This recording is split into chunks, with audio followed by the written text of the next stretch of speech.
So, Fitz, we're back again. How were your holidays? They were great. Always good family time. Had about 40, 45 of the Fitzes together on Christmas Eve.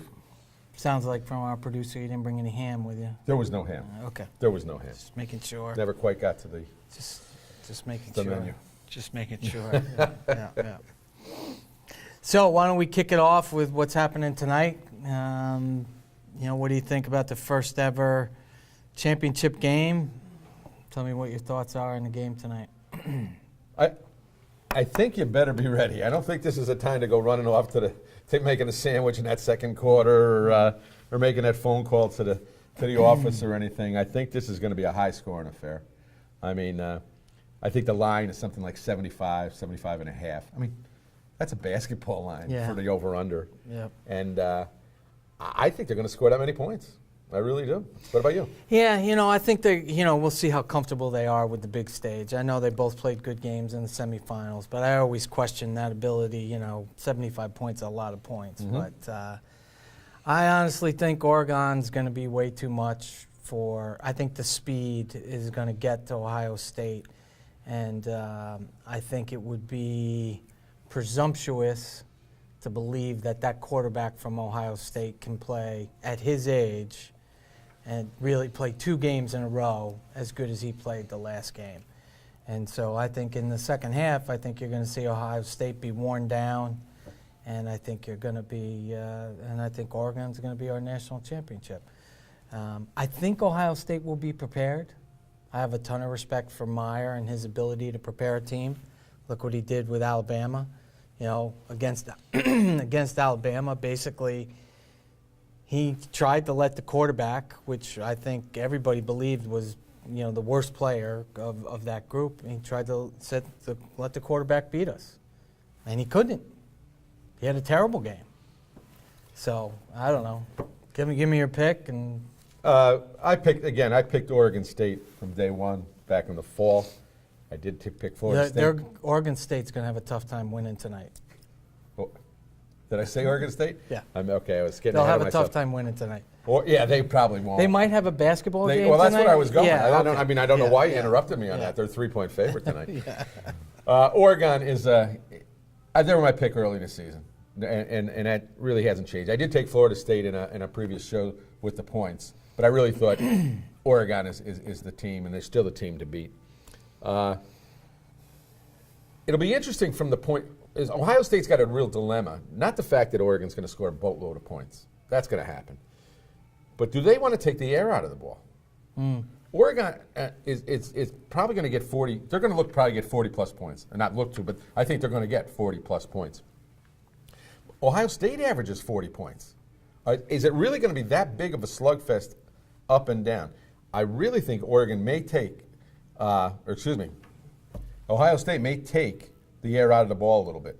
Mm-hmm. If they can keep Oregon off the field, arguably they can't score as many points, obviously. And I think he may just try to slow the game down as the Giants did years ago against Buffalo. And I don't think he really wants to do that, but I think he almost has to. Well, and he has a tool to do that. The Elliott kid is a phenomenal back. Is going to be I think is going to be a great NFL back. So he has the ability to do that. The question is going to be is how long can he hang on to the ball? If he can keep them from running their 50 or 60 plays a game or however many plays they run, then it sort of shifts to Ohio State, I think, The thing one of the things I read this week, and I thought it was pretty interesting, Ohio State is ranked somewhere around 95th in the country on giving up points when the opponent's inside the 40, their 40. So they give up a lot of points. And if you took a look at the scores, and I had to go back because I didn't really buy that stat, they gave up around 25, 28 points a game. Well, if they gave up 25, 28 against a slow Big 10 or Big 12, what the heck are they going to? What is Oregon going to do to them? So that really, because he's got to somehow make Oregon kick field goals. If they just go up and down the field, it could get ugly, as the Florida State game got ugly. Yeah, that got ugly late again. It did get late. Because they were tired, again. And the defenses against Oregon, that's what happens. They wear you down. and then boom, their speed gets to you in the second half, and the guy's gone for 40 yards for a touchdown. I think Mariota is impacted tonight by the 2 kids that got suspended. Oh, without question. You know, the running back is the backup, quote unquote, the backup, but you know he plays a lot because of how quickly they run. But the Carrington kid was really their number 1 receiver, and they were already hurt on receiver. I don't know all the kids' names, but they were already impacted by that. So he could be impacted tonight, but I just think that there's still a fair amount of talent there, and I still think they come out on top. Well, with some of the Morgan State, the fact that they're a one-look team, that's why he's different than Jameis Winston. He's looking at one receiver. That's all he's looking for. Whoever that is, that moment in time, he's either going to throw it to him or he's off with the ball. But he throws 70% of the time, so he does still want to throw it to that guy. Oh, yeah. And they spread him out, as the spread offense is meant to do.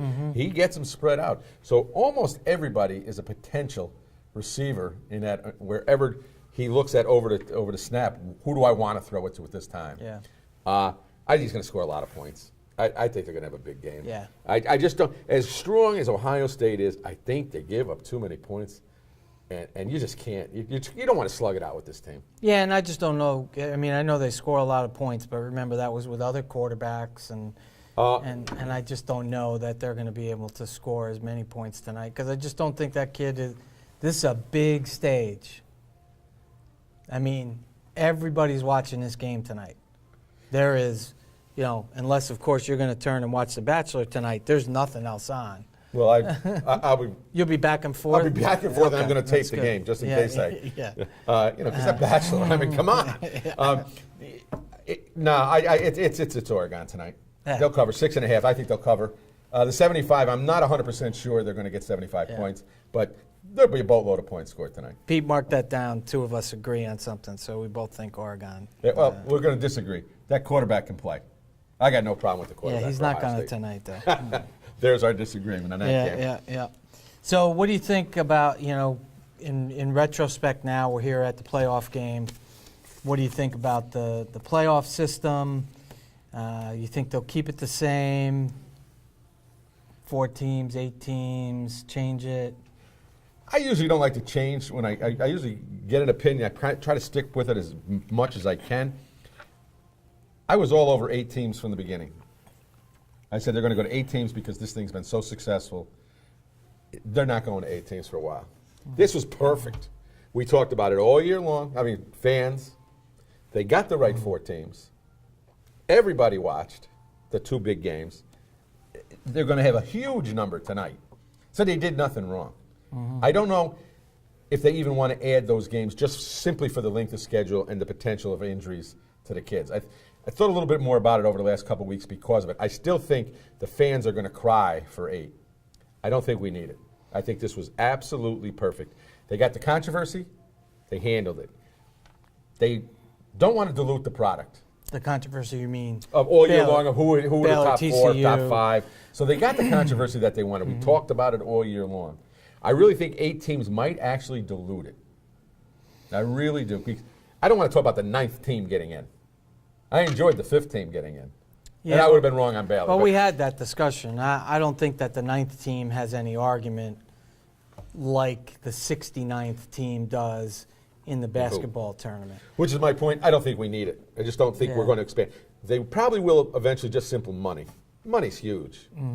I think you're looking 4 or 5 years, if at all. I agree with you as it relates. So I don't think they're going to change it, but I do think they need to go to 8. I think money will be one of the things because I believe this has been successful. Yeah. The only thing that I did not love is, and it's just the way it fell, I really did not love the 10 days in between the semifinal games and this game, because I sort of have lost I got it back today, because that's all they're talking about, but I sort of lost my juice for college football a little bit because of all this NFL.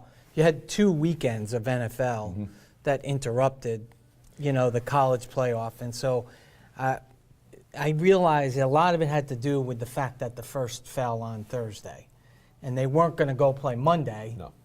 the Not the 5th. fourth, no. Right. And so the only thing that I thought they potentially could have done that might have been nice and would have been a nice segue in to sort of the bigger weekend with the NFL is they could have played it on Friday night. You know what? I don't. I think the viewing audience is such a Monday. I mean, they own Monday night. We're football people. Monday night, we're looking for a game. So I think that was probably the right thing. I don't disagree with you. Friday might not have been a bad thing to get away from the NFL, but the NCAA, they're the redheaded stepchild in that family. NCAA, the NFL's everything. You just can't push them around. Yeah, and I think what the NCAA wanted and what ESPN wanted is they wanted to be the only game on. Sure. That was it. You know what? We're not going to do it the 5th because there'll be hangover from wild card weekend. We're not going to do it leading into prior to the championship games. We're just going to do it on Monday. It'll be separate and apart from everything else. They're going to get a big number tonight. Oh, yeah, for sure. For sure.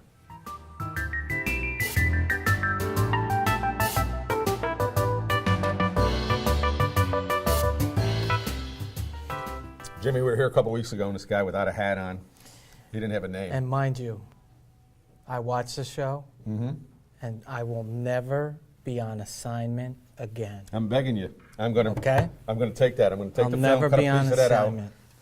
and shoot you an email on that. Yeah, some grab bag we had. Some grit. Hey, listen, we did talk about, when we were here last week. Well, there's that name we're not supposed to. No names. Yeah. When we were talking last week, we had a pretty interesting discussion, or I think it was pretty interesting, between Mariota and Jameis Winston.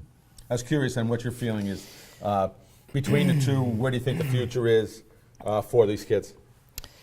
I think that Winston, for sure, is the more prototypical NFL quarterback. I think we have seen Mariota's style in the NFL, and it has suffered. I realize that some of that style is still young in the NFL, and Russell Wilson clearly is that similar style and has been very successful. But my issue with Winston is I just don't think he's going to get through a season clean. You know what I mean? I think there's too many things about him, and if I was an NFL GM, boy, I'd really have to dig deep and hard to make myself want this guy to be the face of my franchise, right? Because if you pick a quarterback, for the most part, that's what you're doing, right? RG3, right? Manziel, all those guys all in the first round. You pay them big money, and you want them to be the face of your quarterback. With Winston, I just don't know that I could do that, especially if I was rebuilding with him at the core. Now, Mariota clearly doesn't have any of those issues. I just don't know whether it translates to the NFL or not. Yeah. I all along, I've been a big Winston fan. No, I know you are. And I think he made even a small move towards growing up after the game when he stayed on the field when most of the Florida State kids left. He went over, found out Mariota. They did their the little talk, make sure everybody's happy with each other, and they kind of mugged for the cameras. It was a good thing. But he did do it.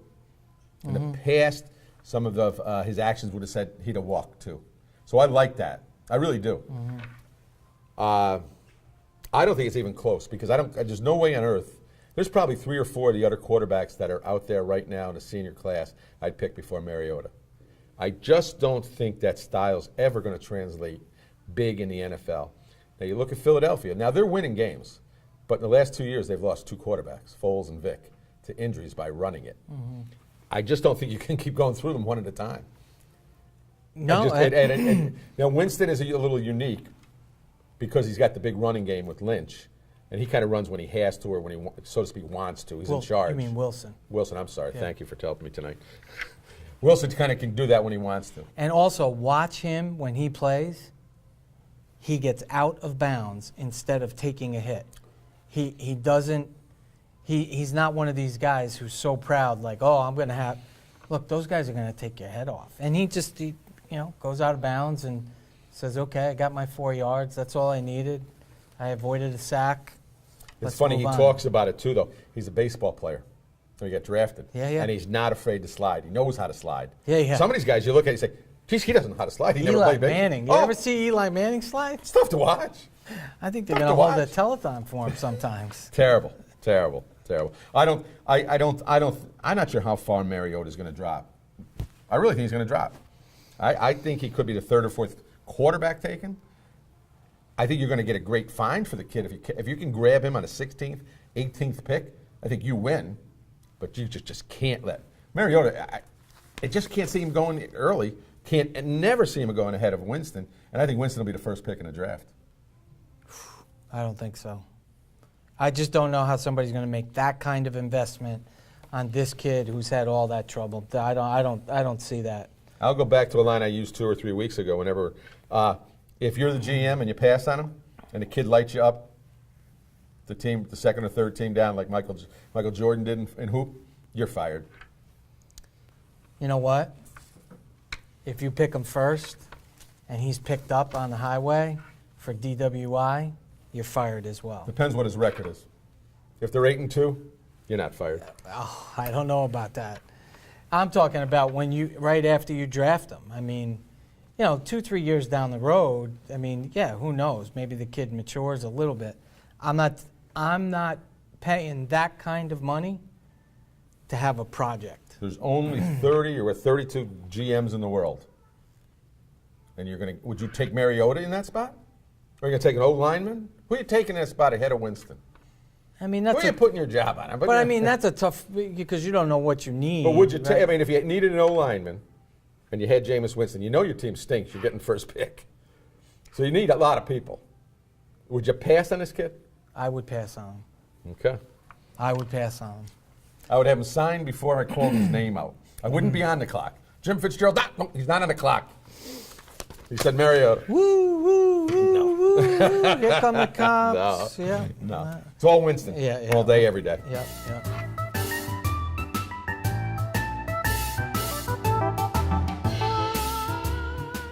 Yeah. Producers kind of let us get a little free reign here. We're talking baseball. This is going to go on for hours. But let's try to stay close to the Hall of Fame. Sure. For a while, anyway. Mm-hmm. What do you think of the 4 inductees? Yeah, I thought they're all, well, obviously, I mean, there's a couple of them. I think they're no-brainers. I mean, Johnson's a no-brainer, and I think Pedro's a no-brainer. And Smoltz, because of the dual career between starter and reliever. I think a lot of people question Biggio, but I'm okay with Biggio. He's the best player on his team for a long time. A lot of people don't know this, but he has the most doubles of any right-hander in the history of baseball. So I'm okay with that. I was extremely disappointed, and I'm not a Met fan, that Piazza didn't get in. I think it's a travesty that these sports writers and voters, and I don't know this for a fact, continue to base their voting on innuendos. That is the best offensive catcher of all time, and he's missed the first 2 times he's been voted. And in my mind, there's no other reason than people were suspicious of him using steroids. He should be in. He's going to probably get in next year because next year is a weak year. I think you only have Ken Griffey Jr. and I forget who the other person is. But there's only 2 new ones that are definitely going to get in.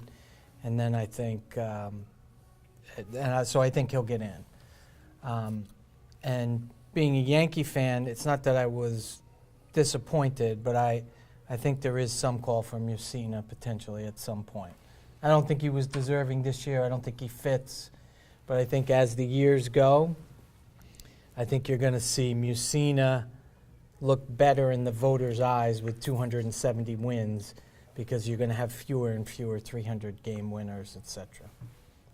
So, Can I have the next hour? Yeah. All right.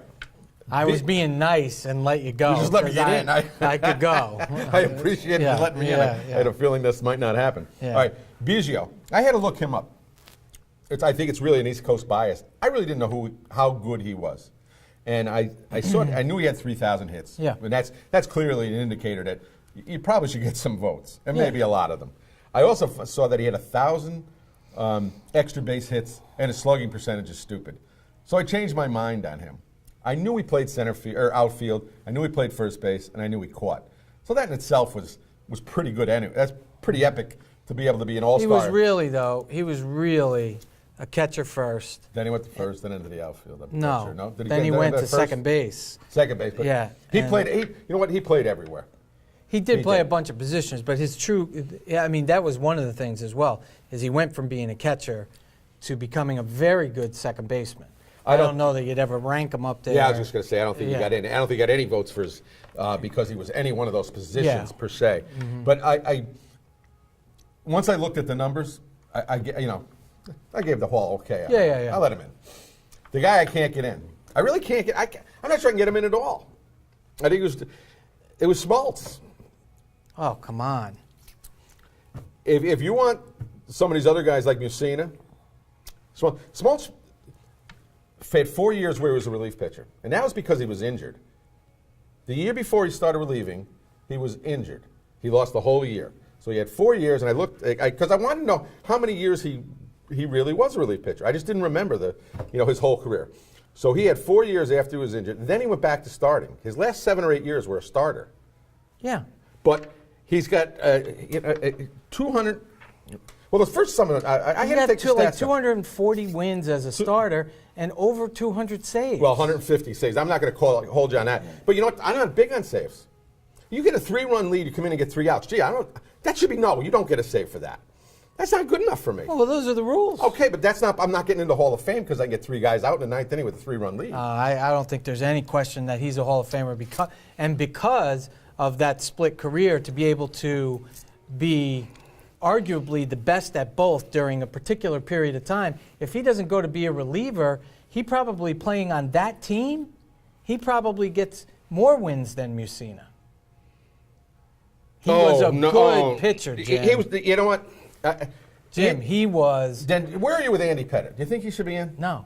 He's got a better record. He's got 25 more wins and the same amount of losses. So how come he not? But Smoltz was a reliever. Oh, gee. It's because he couldn't start. They had nowhere else to put him. He could get 1 or 2 innings. No, that's not why. He volunteered to do it. Then what? And he volunteered to stop doing it? Huh? And did he volunteer to stop? No, they got a closer and they moved him back to be a starter. Anybody can close. Anybody can close. Smoltz is a Hall of Famer. You know what? The other thing about the Hall of Fame, we'll go on to the next thing. I'll give you. He's in. Okay. He's in. So a lot of other guys are going to get in if he's in because then the mark is precipitously going down with 233 wins and 155 losses. No. It's precipitously going down. So then when you do that, then the next guy that's got 233 wins, he has to have 150 saves too. So give me another guy that's got that. There isn't another guy in the Hall of Fame that has that. And there won't be another guy that has that. There went 25 years until this year before anybody with under 300 wins got in, and 2 guys got in. There are what? There were 23 years, I think it went, without a less than 300 win pitcher getting in. These guys all had 300 wins. This Schmaltz, 233. I don't care about 155. It doesn't mean anything to me. Saves are. There's kids out there with teams we don't even think of that had 45 saves this year. But that's the game today. That means more than so then. Mariano should not get into the Hall of Fame. And you know what? If Mariano... No. The saves don't mean anything. With the Yankees, he got publicity because... Seriously now, I'm serious. He got publicity because he was with the Yankees I don't think you've been kidding for the last 10 minutes. Do you think that he would have got those saves, or do you think we would even know him if he played on Kansas City and they were losing every night? Would he have been Mariano Rivera in Kansas City? Would it have been Mariano Rivera in Minnesota? Or San Diego. Hoffman was because he just played 150 Well, he years. still would have been as good a pitcher. Does he get as many opportunities? Probably not. So because some of it's lucky on what team you're on. You're always ahead. But that's you can come in. Saves are they're so overblown. We had this argument offline, and you did that with Jeter. You can't do that. I've backed away from Jeter. It's the team that he played for. And as a matter of fact, Mariano got to do it in the biggest spotlight in the playoffs where he's, the absolute best. Yankees don't win 5 world championships without Mariano. I'm giving Sorry. you Mariano, okay? Yeah. And then when he was hurt, Suriano did just as well. And the last 2 years, David Robinson last year, David Robinson just as well. They all had 40 Do you watch them? I don't think so. I think those they all. guys Suriano are not. didn't have 40 saves 2 years ago. David Robinson didn't have 40 saves last year. Yeah, Mariano didn't have 40 the year before that. They none of all them- get 40 when you're on the Yankees. But none of them ever had 50. Oh, gee, 50 you're plus. killing me. You're killing me. The Yankees weren't even good this last couple of years, so they still, anytime you're ahead in the ninth, you win. That's what you just do. Pittsburgh's got a save or closer that in the past, they've had some closers that get 35, 40 wins, and they only won 50. So if you're ahead in the ninth, you win. You get a save. But you still got to get 3 guys out. They're getting paid Move $10 on. million a year. They're going to get. Move All right, the on. voting. They should take away most of the ballots away from these guys. If you can't vote Randy Johnson and Pedro Martinez in 100%, those 8 or 9 guys got to have their votes taken away. They got to have them taken away. I think the biggest issue that they're facing right now, and I alluded to it in the Piazza discussion, is that somehow they've got to make a decision and tell the voters that they have to abide by it as it relates to these innuendos about players and whether they do something with steroids or not. I mean, look, there's lots of different opinions out there. I'm of the opinion that Clemens and Bonds were Hall of Famers before there was ever any implication of it, and those 2 guys should be in the Hall of Fame. They clearly are cheaters, but look, arguably, lots of people were cheating during that time. And whatever that window is, call it the steroid era, put the guys in that belong in, and put an asterisk next to it. I made this point to a friend of mine. It wasn't fair what they did to Roger Maris by putting the asterisk there. But if you watch the movie, I forget what movie it was, it might have been 61, Ford Frick says it during the season. Yep. He made a decision and said, you know what? We're going to put an asterisk next to it. So right away, everybody knew what he was going to do. And the asterisk stayed there. And so everybody Well, it's not there now. They took it out. No, they took it away. But I'm saying he made a decision and said, that's what I'm doing. Right, wrong, or indifferent. With these steroids, you know what? Shame on all of baseball, because when it was happening, they knew it was Everybody happening. knew. They knew it was happening. Everybody knew. And your Bud Selig should not get into the Hall of Fame because he was the commissioner when it was going on. Oh, yeah, Sosa hitting home runs, McGuire hitting home runs, blah, blah, They blah. all, yeah. I just get tired of these voters not coming. Why isn't Piazza in? None of these voters will say, well, it's because we think he used steroids. That's why you're not voting him in. You can't possibly not be voting him in based on his statistics. Are you kidding me? I'm not a big Piazza fan. I never was. I didn't think he was a great catcher. And you know what? There's this. Whenever I talk about this with guys, they say, he had the most home runs of any catcher in the history of the game. Well, who's the first baseman that had the most home runs? I don't know. I don't know. I don't know the second baseman, the third baseman, or the shortstop either. Who had the most home runs in those spots? I don't know. I don't care. But It's not an important arguably all offensive categories was the best offensive catcher that there was. He belongs in. Yeah. I'm not a big Piazza fan. Forget the steroids. I believe all the steroid guys should be in that qualify for the. It's a museum. Pete Rose not being in there, whether it's gambling or steroids, is crazy. And the problem you're going to have, Bonds. and my problem is that what you're going to have is you're going to have guys, fringe guys, who are going to get in because they're going to leave these guys out, the great players, because they used them. And I'm sorry, it is not the Hall of Very Good Players. It's the Hall of Fame. Let me wrap it up. The Hall of Very Good Players is someplace in Oneonta. It's not in Cooperstown. Let me wrap up this because it's a great discussion. I love the Hall of Fame discussion. But Mike Mussina, using him, I thought he was a great pitcher. I don't really think he's a Hall of Fame pitcher. And I don't think he's going to do anything in the next 14 years to become a Hall of Fame pitcher, except that attrition might get him the votes. That's what I'm saying. And that's a problem. I mean, Mike is either good enough to get in now or he's not good enough. I'm sorry. 14 years later, he's getting no more W's, no more saves between now and then. And if he gets in, more power to him, but I don't think he belongs in. But except for he looks like a better pitcher. But Yeah. I know it's attrition. today or Yeah. yesterday, Yeah. you know. Well, it's good to be back, Fitz, as I mentioned, and I'm looking to a very good year in sports, and hopefully my Yankees will have a better year and get to the playoffs. So thanks for watching, everybody. And oh, by the way, if you like our show, feel free to tell us and comment on YouTube. And hey, here's to a good game tonight. And it won't end at 1 o'clock in the morning, hopefully. Cheers. The producer told me to say, make sure we Facebook this thing to some of our friends and things, all right? Oh, gee, look at this. It's still running.